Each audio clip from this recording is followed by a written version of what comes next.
Pomaže Bog, braće i sestre, i dobrodošli na novom putovanju. Nalazim se sada ispred moštiju svetog Nikolaja, episkopa Mirlikijskog. Znam da mnogi Srbi slave njega kao krsnu slavu, ali ne znaju gdje se on nalazi. Nalazi se u Bari u Italiji i u ovome videu možete vidjeti jedno malo putovanje iz ovog kraja.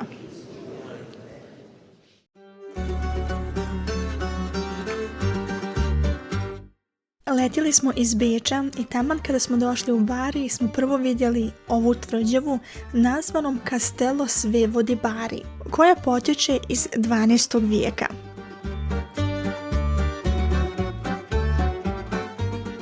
Prolazili smo uz uske uličice do našeg cilja i to Rimokatolička crkva Svetog Nikole, jer se upravo u ovoj katedrali nalaze mošti Svetog Nikole.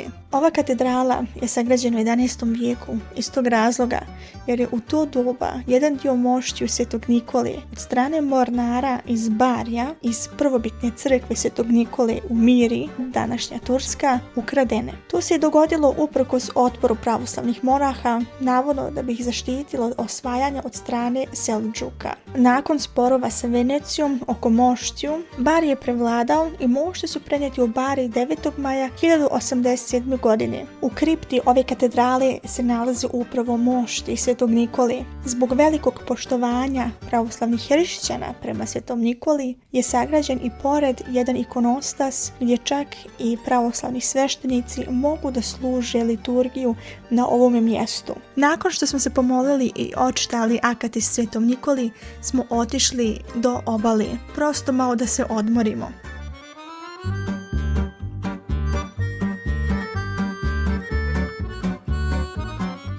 Kasnije smo se dalje uputili kroz drugi dio starog grada, gdje smo najprije otišli u trgovinu da kupimo nešto hrane i onda smo otišli da popijemo jedan mali sokić.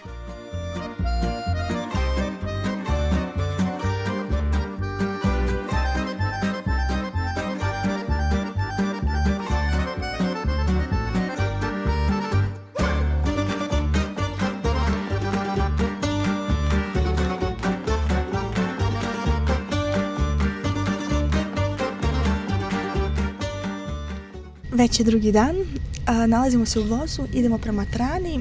Dok počnem da vam pričam šta ćemo mi u Trani, da vam još samo nakratko ispričam šta je bilo juče, jer nisam dovršila ovaj vlog, jer je bilo totalno drugačije nego po planu, jer smo upoznali jednu djevojku koja je išla s nama iz Beča prema Bari i upoznali smo se baš kad smo izišli iz autobusa.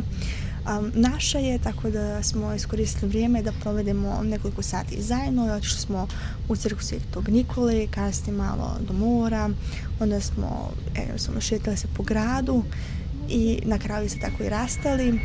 Osjećamo kontakt, tako da pozivam te puno ako gledaš ovaj video. Sada se nalazimo u vozu, idemo u Trani. To je jedan mali gradić, pola sata, 40 minuta od Barija. Tu imamo zakazan sastanak, može se reći, u 11 sati sa rumunskim sveštenikom koji će nam otvoriti crkvu koja je iz doba 8. i 9. vijeka. Više o tome ću vam pričati kasnije. Mi se već mnogo radimo i zaista благодарim Bogu da nam je dao tu priliku da idemo na to mjesto. I ja uvijek kažem, budite mudri i ako pronađete neku crkvu i nema tačno vrijeme kada je otvorena, a ima kontakt, to jest neki broj ili e-mail, pošaljite i vidjet ćete hoće li neko odgovoriti. Imali smo slučaj kada nismo dobili nikakve odgovore, a u ovom slučaju jesmo i on će nam zaista otvoriti crkvu i to nas mnogo raduje.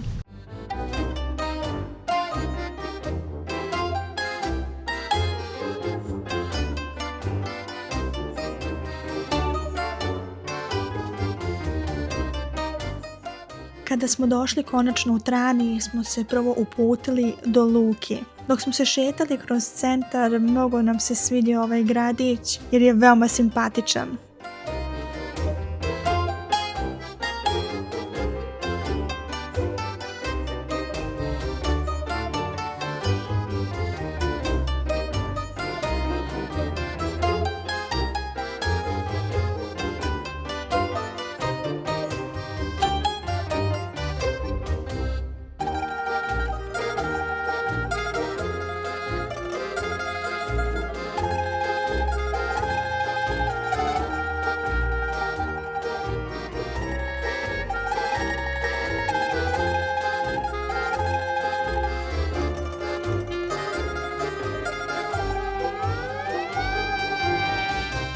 Konačno smo stigli do Rumunjske pravoslavne crkve. Mnogo je zanimljivo da se ova crkva nalazi 2 metra ispod zemlje i da je najstarija građevina ovog grada. Pismeno se crkva, a onda je i bio i manastir, prvi put spominje u papskoj buli pape Grigorija VII 1075. godine. Mnogi grobovi, a i frakture građevine datiraju između 6. i 7. vijeka i da je crkva posvećena Svetom Martinu Turskom, sveditelju koji je živio u 4. vijeku. U crkvi se i dan danas mogu vidjeti ti grobovi, ali nažalost je manastir u toku vijekova bio napušten i pretvoren prvenstveno u pekaru, a zatim u magacin za građevinski materijal. Od cijelog nekadašnjeg manastirskog kompleksa su ostali samo ostaci ove crkve koja je pod zemljom. 1960. godine su počeli radovi za rekonstrukciju, a 2008. godine je Rumunjska pravoslavna crkva preuzela ovu svetinju.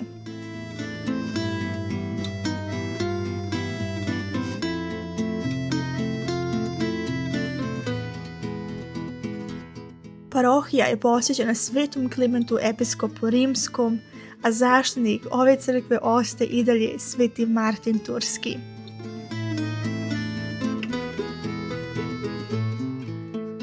U crkvi se čuva čestica moštiju Svete Petke Paraskeve, kao i čestice moštiju i mnogo drugih svetitelja. Nama je bilo izuzetno drago da smo imali tu priliku da nam sveštenik otvori crkvu i da nam čak i ispriča ove sve detalje koje sam vam ja sada prenijela i da mi je na kraju dao blagoslov da vam ja prenesem sve ovo i da vam pokažem ovu svetinju.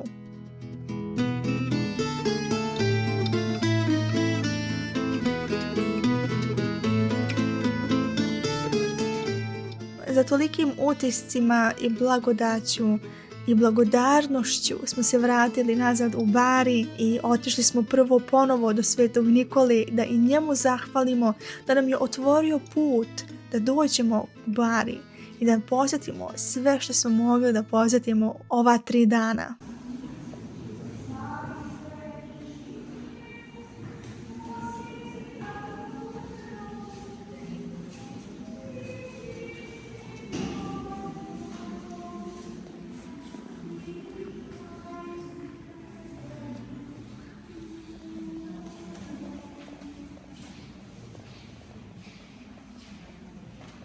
Na kraj dana smo još otišli do Ruske pravoslavne crkve koja je posvećena Svetom Nikoli. Ona je i sagrađena povodom toga što su mnogi Rusi dolazili početkom 20. vijeka u Bari, pogotovo kao hodočasnici. Tako je došlo do toga da se sagradi ova crkva i dodatno smještaje za hodočasnike. Zbog Ruske revolucije su samo nekoliko Rusa mogli da dođu u Bari, tako da je crkva prodata 1937. godine gradu Bari. 2007. godine je crkva vraćena Ruskoj pravoslavnoj crkvi.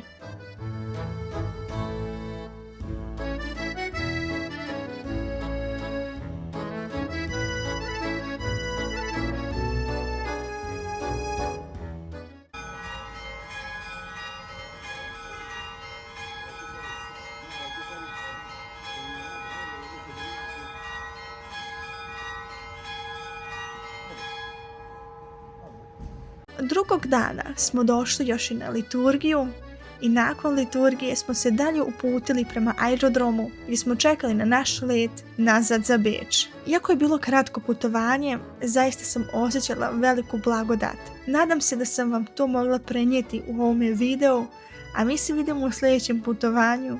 S Bogom, amin.